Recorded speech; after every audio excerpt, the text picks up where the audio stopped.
Congress committee के कार्यालय में हम लोगों ने विभिन्न संगठनों की बैठक की। सभी वरिष्ठ नेताओं के घर में जाकर उनसे मुलाकात की, आशीर्वाद लिया, मार्गदर्शन लिया, क्योंकि चुनाव बहुत नजदीक है। जब भी घर में कोई कार्यक्रम होता है तो सबसे पहले बड़े बुजुर्गों का आशीर्वाद लिया जाता है, परिवार के सदस्यों को आमंत्रित किया जाता है। अखिल भारतीय कांग्रेस कमेटी के हाईकमान के प्रतिनिधि होने के नाते चुनाव के पहले मैंने सबसे पहले चंडीगढ़ में सभी नेताओं से मैंने मुलाकात की और निमंत्रण दिया कि अब चुनाव सर पे है और सब लोग तैयारी कर लें। आज मुझे खुशी है, मैं आप सबको निमंत्रण देने आया हूं और वो भी शहीद जिला फतेहगढ़ साहब से चुनाव की शुरुआत की जा रही है और आप सबको मैं निमंत्रण दे रहा हूं। आदरणीय साथियों, ये चुनाव बहुत महत्वपूर्ण है, देश के लिए भी, पंजाब के लिए भी, पंजाबियों के लिए भी और हम सब कांग्रेसियों के लिए तो और भी महत्वपूर्ण है, क्योंकि इन 5 सालों में आपने बहुत तकलीफें सही है। मान सरकार ने आपके खिलाफ पर्चा दाखिल किया, आपको प्रताड़ित किया, आपकी बेइज्जती की गई, आपको अपमानित किया गया, बहुत आपने सहे हैं तकलीफें। जब सरकार नहीं होती तो आपको कोई अधिकारी क्या कर्मचारी भी नहीं पूछता। पटवारी और थानेदार की बात छोड़ दीजिए, कांस्टेबल भी आपको पूछता नहीं।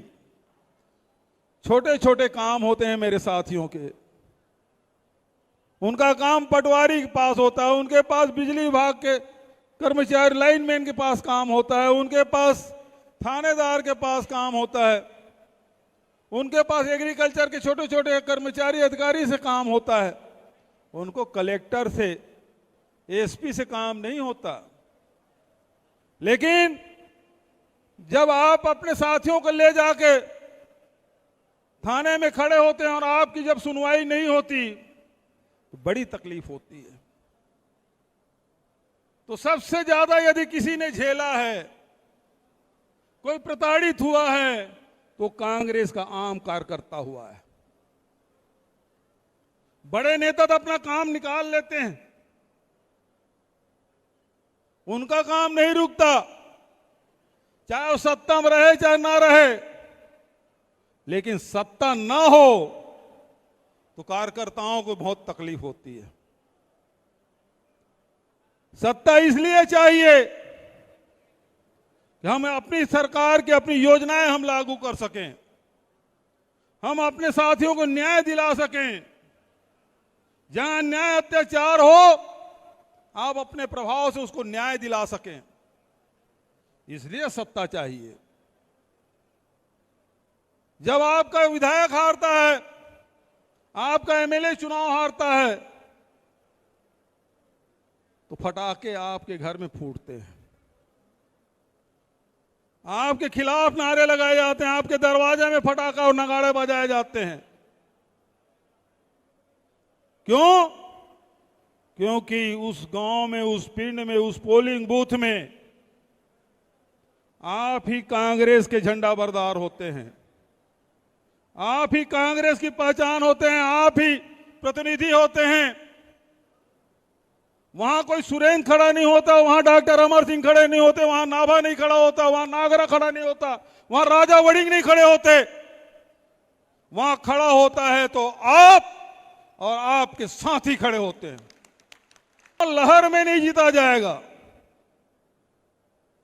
ये लड़ाई बूथ मैनेजमेंट से जीती जाएगी। एक एक बूथ को मजबूत करना होगा, एक एक बूथ में जीतना होगा। और यदि आप अपनी बूथ जीते तो आपका एमएलए भी जीतेगा, और एमएलए जीते तो सरकार भी आपकी बनेगी। ये लड़ाई आप अपने कंधों पे ले लीजिए। आप तैयार हो जाइए लड़ने के लिए। और जिस दिन कांग्रेस का कार्यकर्ता अपने पिंड में, अपने पोलिंग बूथ में ये प्रण ले ले कि मुझे हर हालत में अपनी बूथ जीतना है, कि मेरे कांग्रेस के साथियों की होगी, तो आपसे मैं पूछना चाहता हूं, क्या इस लड़ाई के लिए तैयार हैं?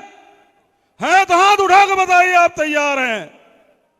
कैमरा उधर घूमना चाहिए मेरे दोस्त, हाथ उठा के बताइए। मैं आपको हृदय से धन्यवाद देता हूं, आपने मेरा निमंत्रण स्वीकार किया, अखिल भारतीय कांग्रेस कमेटी का निमंत्रण स्वीकार किया, खड़गे साहब और राहुल जी का निमंत्रण आपने स्वीकार किया है, क्योंकि आप ही उनके सच्चे प्रतिनिधि हैं।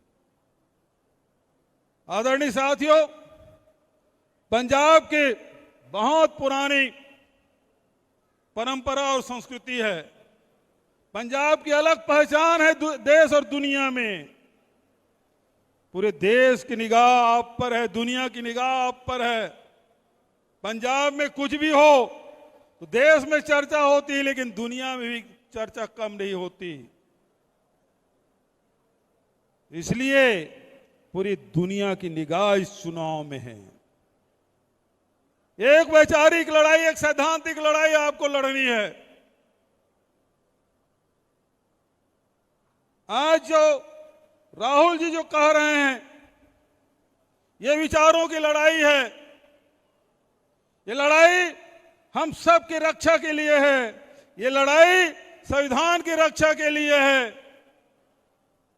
ये लड़ाई हम सब के भाईचारा की रक्षा के लिए है।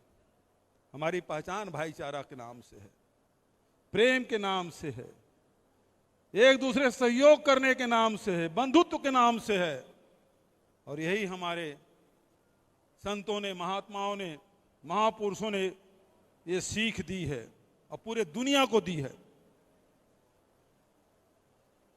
तो आदरणीय साथियों, ये लड़ाई आपको लड़नी है विचारों के लिए, सिद्धांतों के लिए। जो संविधान हमको रक्षा प्रदान करती है, उस संविधान के रक्षा के लिए लड़ाई लड़ना है। तो आदरणीय साथियों, आपसे मैं यही कहना चाहता हूं, बेहतर पंजाब के लिए, सुरक्षित पंजाब के लिए, हमारे बहू बेटियों की सुरक्षा के लिए, हमारे व्यापारी और किसानों के हित के लिए, नौजवानों के हित के लिए कांग्रेस को मजबूत होना जरूरी है, कांग्रेस की सरकार बनना जरूरी है। और यहीं से पहिया घूमेगा, परिवर्तन के पहिया यहीं से घूमना है। पंजाब से शुरुआत होगी और पूरे हिंदुस्तान में कांग्रेस जीतेगी। शुरुआत आपको करना है, पूरे देश देख रहा है आपके तरफ। जब कोई परेशानी आती है ना, कोई संकट आता है, तो वहां एक भी पंजाबी हो जाए तो हम लोग उसी कहते हैं हमारे बीच में एक पंजाबी है, वो रास्ता निकाल लेगा। तो आज तो पूरे पंजाब एक साथ है। देश की समस्या का जो हल है वो यहीं से निकलेगा।